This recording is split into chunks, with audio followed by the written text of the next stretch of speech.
Hello everyone. তো এখন বাজে প্রায় 8:30।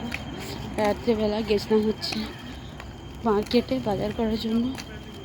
তো আমি আর বেটু চলে এসেছি আগেই, ওর পাপা এখন আসছে, ও সবজি কেনাকাটা করছে। তো বেটুর প্রচণ্ড জল তেষ্টা পেয়েছে, তার জন্য চলে এলাম। এই যে ওর বাইরে গেলেই জল তেষ্টা পায়, যেখানেই যায়। আর আজকে জলের বোতল নিয়ে যেতে ভুলে গেছি, যার জন্য আর এখানে দেখুন মোটামুটি অনেকেই এর মধ্যে গেছে। একটা পিছের সাইডে খুব সুন্দর লাগিয়েছে, ওদিকে আগে দিকে ওটা দেখালাম না আপনাদেরকে।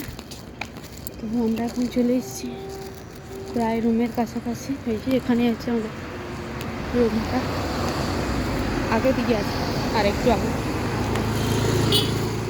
আজকে হচ্ছে প্রচণ্ড ভিড় মার্কেটে, যেহেতু আর 2 দিন পরে দিওয়ালি, তার জন্য প্রচণ্ড ভিড় মার্কেটে। আর এই যে আমরা এখন কিছু কেনাকাটা করেছি, এগুলো নিয়ে এলাম।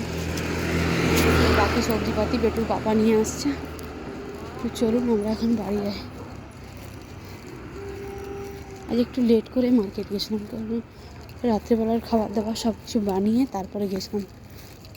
রাত্রেবেলা রাস্তাটা খুব সুন্দর লাগে, এই জন্য আর কি আমাদের সাথে শেয়ার করছি চারিপাশটা।